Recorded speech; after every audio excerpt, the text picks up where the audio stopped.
Ya şu anda açıklanan burs ücreti bana çok komik geliyor. Çünkü o burs ücretini bir gün bilene yetmeyebilir yani. Çünkü bize şu anda her şey yani bildiğiniz gibi ekonomimiz. Yani çok şey, bir yere oturuyoruz, bir çay 30 lira, 40 lira. Bir çay, bir simit içsek günde yine bize yetmiyor yani o verdikleri burs. Bursu verin ama adam akıllı verin. Vermiyorsanız adam akıllı hiç burs vermeyin. Bari biz de o parayı şey yapmayalım yani, böyle dikkatli harcamaya çalışmayalım. Ya şu anda benim görüşüm 10 bin liranın altında olmamalıydı. Bir öğrenci için bir burs. Teşekkürler, iyi günler. Vallahi burslar bence yeterli değil ama daha çok öğrenciye destek olmaları lazım. Yani çünkü öğrenciler geleceğin devlet için geleceğin temelleridir kendileri. Yani yeni bir temel oluşturabilmek için bursları daha çok arttırmaları gerekiyor bence. Yani öğrencilerin temelini açacaksınız ki nasıl desem, devletin önünü açmış olacaksınız ki yeni yapılan görüyorsunuz, nasıl desem, TUSAŞ'ın ya da Aselsan'ın falan yapmış olduğu bu mühendislik harikaları falan, onların hep öğrencilerin önünü açtıkları için, daha çok eğitime değer verdikleri için hep bunlar ortaya çıkıyor.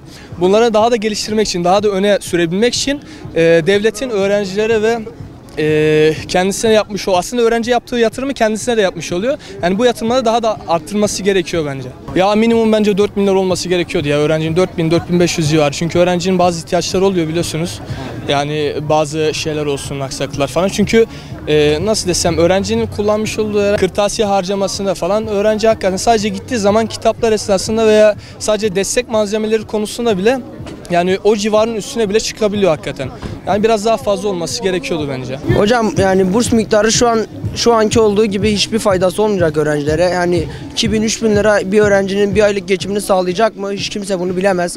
Yani onlar öğrencilerin ne durumlarda yani öğrencilik yaşadığını bilmedikleri için şu an onlara göre yani bu miktar yeterince fazla, ama şu an bir öğrenci her gün yurtta yemek zorunda değil bana göre. Hani bir gün isteyip dışarıda da yemek yiyebilir ama bir lokantaya gittiği zaman bütün asgari ücretini bırakmak zorunda değil bir öğrenci. Hani hiç yoksa asgarinin 3'te 1'i kadar yapmalılardı. Şu an 7'de 1'i değil. Yani ben başka bir şey demek istemiyorum. Yani hiç yoksa bir 6-7 bin lira olması gerekiyordu. Yani asgari ücret 22 bin lira oldu. Öğrenci bursları 3 bin lira.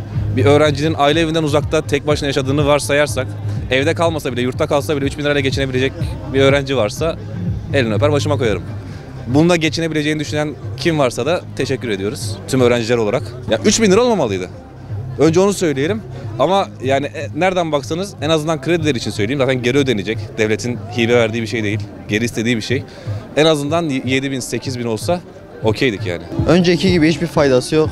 Hiçbir öğrencinin zaten her zamanki gibi ne kadar artsa da her zaman herkese farkında, yani ne kadar düşük olduğu.